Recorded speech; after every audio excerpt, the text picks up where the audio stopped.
جناب ابو ہریرہ سے مروی ہے، روایتاً مروی ہے، ان سے روایت کی گئی ہے کہ قریب ہے کہ لوگ اونٹوں کے جگر ماریں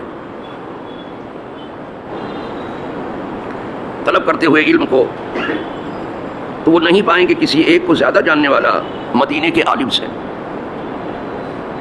اس کو روایت کیا ہے ترمذی نے، اور ان کی جامع میں ہے کہ ابن عیینہ کہتے ہیں کہ وہ مالک ابن انس ہیں، اور اسی کے مثل عبدالرزاق سے بھی مروی، اور اسحاق ابن موسیٰ نے کہا کہ سنا ہے میں نے ابن عیینہ سے، تو انہوں نے کہا وہ عمری اسائد ہے اور ان کا نام عبدالعزیز ابن عبداللہ ہے۔ جس طرح سے تمام فرائض کے بعد بہت بڑا فرض ہے روزی تلاش کرنا، حلال روزی تلاش کرنا فرض ہے، یہ فریضۃ بعد الفریضہ، فرض کے بعد سب سے بڑا فرض ہے حلال روزی تلاش کرنا۔ تو جو فرض پہلے ہے وہ کیا ہے؟ روزی سے بھی پہلے ہے، وہ ہے علم تلاش کرنا۔ آئی بات، اصل میں لوگوں کو یا تو اجالے میں لانے کی کم کوشش کی گئی، یا کوشش تو کچھ کی گئی لیکن دنیا میں لوگ گم ہو کے رہ گئے۔ روزی کمانے سے بھی بڑا فرض ہے علم طلب کرنا۔ طلب العلم فریضۃ علی کل مسلم، بقدر ضرورت علم سیکھنا یہ فرض ہے ہر مسلمان، اس کوئی مسلمان جاہل نہیں ہوتا۔ بھائی بات، وہ اپنی ضرورت بھر کو ضرور علم سیکھتا ہے، اور ضرورت بھر کو علم سیکھنے میں پوری عمر لگ جاتی ہے۔ روزی کمانے میں کتنا ہوتا ہے؟ پوری عمر لگتی ہے، تب کہیں سے عزت کی روزی مل جاتی ہے۔ اسی طرح سے تمام عمر کھپانے کے بعد ہی ضرورت بھر کو علم ملتا ہے۔ یہ بہت بڑا فرض ہے علم حاصل کرنا، بے قدر ضرورت اس کو علم سیکھنا ہی ہے۔ اس میں اقباد الابل آیا ہے، کبید کہتے ہیں جگر کو، اس کی جمع اقباد آتی ہے۔ جگر بھی نہ سمجھو کلیجی تو سمجھتے ہیں، وہی جگر ہے۔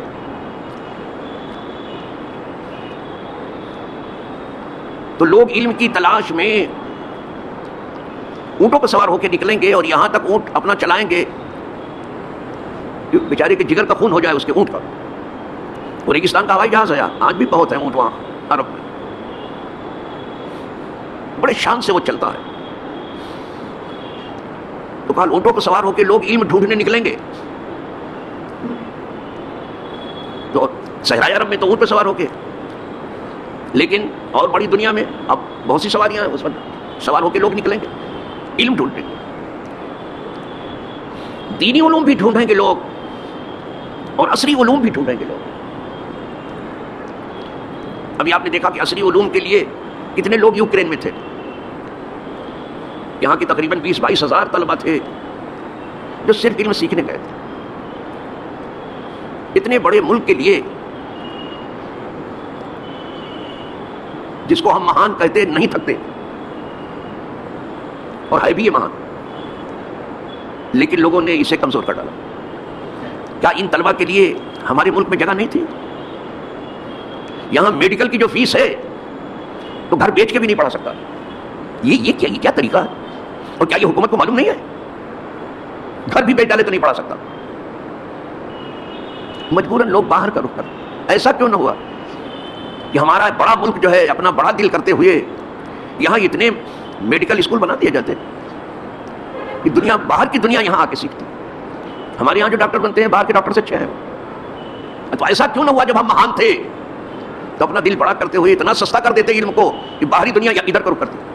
جیسے ہمارے یہاں ساری دنیا سے علاج سستا ہے، انڈیا میں کہیں بھی جائیں گے تو بڑا مہنگا علاج آپ کا ہوگا۔ تو لوگوں کو جب سستا علاج کرنا ہوتا ہے تو انڈیا آتے ہیں۔ یہ اچھی چیز ہے، بہت بڑھیا چیز ہے۔ تو اسی طرح علم بھی سستا ہوتا تو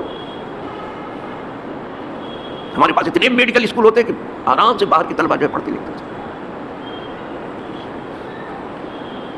صرف منہ چلانے سے کوئی چیز بڑی نہیں ہوتی ہے، بڑا کام کرنے سے آدمی بڑا ہوتا ہے، بڑے ارادے سے آدمی بڑا ہوتا ہے، بڑے عزائم سے آدمی بڑا، بڑے علم سے آدمی بڑا ہوتا ہے۔ رقبے میں بڑا ہو کے ہوا تو کیا ہوا؟ تو بیچارے کیوں جاتے 20,000؟ اور یہ مشرق و مغرب کی جنگ بہت دن سے ہے، لیکن یہ بالواسطہ طور پہ تھی۔ جہاں کہیں جنگ دکھائی دے رہی ہے آپ کو، خاص طور سے نام نہاد مسلم ممالک میں، یہ سب مشرق و مغرب کی جنگ ہے. مغرب کہتا ہے کہ مشرق پر بھی وہ حکمراں ہو جائے جیسے مغرب میں حکمراں ہے. مشرق کہتا ہے تم اپنا مغرب سنبھالو, مشرق کو ہمارے پاس رہنے دو. لیکن وہ بڑھتے اور چڑھتے ہوئے چلے آئے. سارے ایٹمی تجربات مشرق میں کیے جا رہے ہیں, سارے ہتھیار مشرق میں بک رہے ہیں, اور ساری لڑائیاں مشرق میں ہو رہی, مغرب میں ایک لڑائی نہیں. ہم اسی لیے پیدا ہوئے کہ لڑتے رہے اور دیکھ کے ہنستے رہتے. وہ تو مشرق کی بربادی پر لگے ہی ہوئے ہیں. وہ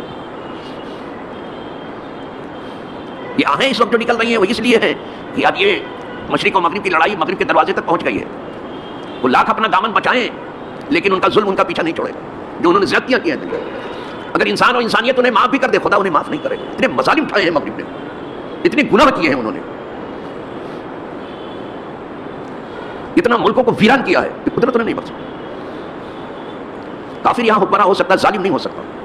ظلم کیا ہے خدا ہو کے کہتا ہے میں اپنے بندوں پر ظلم نہیں کرتا. کیا شان ہے, وما انا بظلام للعبید, میں اپنے بندوں پر ظلم نہیں کرتا. آیا ہے یہ بندے ہو کے کہ بندوں پر ظلم کر رہے ہیں. کچھ لوگ ہیں جو دوسروں کے ظلم کی داستان دہراتے ہیں, اپنے ان کی نگاہ نہیں ہے. جو دوسروں کے گریبان میں جھانکنے میں شب و روز اپنا خراب کر رہے ہیں, کبھی انہوں نے اپنے گریبان میں نہیں جھانکا کہ ہم کیا ہیں. یہی سب سے بڑھیا. تو علم سیکھنا, طلب کرنا فرض ہے, جیسے روزی کمانا فرض ہے. جیسے زندگی بھر روزی کمانا ہے, کبھی ایسا نہیں کہ تھوڑے دن ہم نے کما لیا اور پھر بیٹھ گئے. نہیں, تمام عمر روزی طلب کرنا. اسی طرح تمام عمر جو ہے علم سیکھنا ضروری ہے. تمام عمر سیکھو گے تو ضرورت بھر کو علم مل جائے گا. جبھی تو حضور نے فرمایا اطلب العلم من المہد الی اللحد. عہد طفولیت کے گہوارے سے لے کر کے قبر کے گوشے تک علم سیکھتے رہو. دیکھا, اگر زندگی بھر روزی کماتے ہو, بڑھاپے میں بھی چین سے نہیں بیٹھے ہیں, تو اچھے لوگ ہیں, اچھے ہیں. جب تک ہاتھ پاؤں چلتے بالکل چلنا چاہیے. کسی کی محتاجی کیا, سب سے اچھی اپنے ہاتھ کی کمائی. کسی بیٹے کی, کسی بیٹی کی, کسی بھتیجے کی, کسی رشتے دار کی, یہ اوپر زندہ رہنا یہ اچھا نہیں ہے. سب سے اچھی کمائی. جیسے زندگی بھر ہم کمائی میں لگے ہیں, اسی طرح سے پڑھائی میں بھی زندگی بھر لگے رہے. پڑھائی جسے کہتے ہیں پڑھائی, زندگی بھر لگے رہو, سیکھتے رہو, تب تمہیں کچھ ضرورت بھر کو علم مل جائے گا. حضور نے اتنا شوق پیدا کر دیا تھا علم کا, اوہ کہ لوگ اونٹ پر بیٹھ کر کے علم ڈھونڈتے ہی رہتے تھے جیسے لوگ روزی ڈھونڈتے ہیں. تو اس دور میں امام مالک ابن انس عالم مدینہ, کیا کہنا صاحب, امام ہیں, مجتہد ہیں, محدث ہیں, عاشق رسول ہیں. تو مدینہ یوں تو علم سے بھرا ہوا تھا, لیکن مالک ابن انس کے دور میں ان سے بڑا کوئی عالم نہیں. کہا لوگ آئیں گے تو ان کے پاس سب سے زیادہ علم ہے مالک ابن انس کے پاس. یہی بات ابن عیینہ نے کہی ہے. یہ بڑے نقاد ہیں جن کی بات کر رہا ہوں, اور یہی بات عبد الرزاق نے بھی کہی. بہت بڑے محدث ہیں جن کا نام عبد الرزاق ہے, بہت بڑے, بہت حدیث کے جانب. امام مالک بہت بڑے, بہت علم والے تھے. اچھا, جتنا علم تھا ان کے پاس وہ عمل بھی ویسے ہی تھا. اگر علم میں کوئی جواب نہیں تھا امام مالک کے, اٹھا کے دیکھ لیے موطا ابن مالک, اگر علم میں ان کا کوئی جواب, عمل میں بھی کوئی جواب نہیں تھا. مدینے میں جوتا نہیں پہنتے تھے, اتنے بڑے عاشق تھے, پیدل چلتے تھے. کہ حضور ادھر سے گزرے ہوں گے, میں جوتا پہن کے کیا. یہ اعلیٰ حضرت نے ایسے نہیں کہہ دیا کہ حرم کی زمین اور قدم رکھ کے چلنا, ارے سر کا موقع ہے وہ جانا.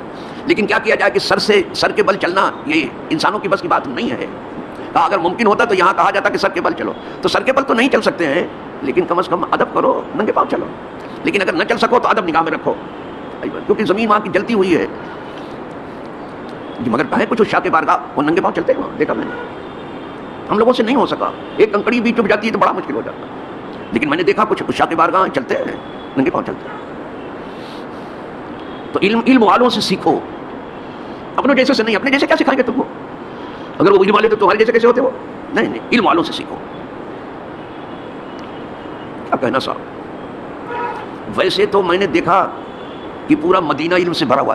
اسی لیے جب میں پہلی بار حج و زیارت کے لیے, میں سمجھتا ہوں کہ 78 میں حاضر ہوا, تو مجھے ایک محفل میلاد میں جانے کا موقع ملا جو ہندوستانیوں نے قائم کی تھی, اور اس میں اور جگہ کے مسلمان بھی تھے سب. تو بہت سے علماء نے وہاں خطاب کیا, لیکن جب مجھ سے کہا گیا کہ مولانا صاحب سب کر چکے خطاب, اب آپ بولیے کچھ, تو میں نے کہا میں تو یہاں نہیں بولوں گا, میں یہاں نہیں بولوں. کہنے لگے کیوں؟ میں نے کہا جہاں کا ذرہ ذرہ خطاب پر ہے، وہ آدمی کیسے بولے جس کی ذرے کی بھی حیثیت نہیں؟ یہ مدینہ علم سے بھرا ہوا ہے. ادب مجھے روک رہا. میں تو دیکھتا ہوں کہ ہر ذرہ یہاں خطاب پر ہے. نہیں کیا میں نے کہا آپ لوگ کرو. مدینے میں نہیں کیا. ہاں البتہ حج میں جب گیا تھا اور میدان عرفات میں تھا تو ہمارے کچھ علماء نے کہا کہ میدان عرفات میں بھی کوئی تقریر ہو جانی چاہیے تاکہ حاجیوں کی کچھ مدد ہو جائے، کچھ سیکھ لیں. میں نے کہا ضرور ہونی چاہیے، کر لیجیے آپ لوگ، لیکن میں تو نہیں بولوں گا، وہی جو میری عادت تھی. تو لوگوں نے کہا کہ ٹھیک ہے ہم لوگ تقریر کر دیتے تھے، آپ دعا کر دیجیے گا. ٹھیک ہے میں دعا کر. لیکن سب تھوڑا تھوڑا بول کر کے چپ ہو گئے اور اب کہنے لگے کہ اب آپ بولیے. ہم پھر شروع کیا. تو آپ لوگوں نے تو کچھ ٹائم بھی نہیں لیا. کہا نہیں بس ہم لوگوں نے شروع کر دیا ہے، اب چاہے تھوڑا ہی سے لیکن آپ بولیے. تو چونکہ علماء کو حکم تھا، بہت سے علماء تھے وہاں، تو پھر تعمیل ارشاد میں کھڑا ہو گیا. تو پھر عرفات میں خطاب کیا، وہاں خطاب کیا. تو ان لوگوں کو معلوم ہے جو لوگ وہاں تھے اس خیمے میں، تو الحمدللہ ان کو کچھ سیکھنے کا موقع ملا. اور انہی میں سے بعض لوگوں نے کہا خطاب تو میں نے بہت سے سنا تھا لیکن ایسا نہیں. اب دل درد سے بھرا ہوا تھا، اس لیے خدا جانے کیا خطاب ہوا. قدرت جو چاہے کرے، لیکن لوگوں کو سیکھنے کا موقع ملا. عرض یہ کر رہا تھا کہ علم طلب کرو، ڈھونڈو، جیسے روزی ڈھونڈتے ہو نا، روزی کے دروازوں سے نہیں ڈھونڈتے. فرض ہے روزی کے دروازوں سے جس طرح آپ روزی ڈھونڈ رہے ہیں تو علم کے دروازوں سے آپ علم ڈھونڈ رہے ہیں. یہ ان دونوں جہاں میں کام آئے گا. وآخر دعوانا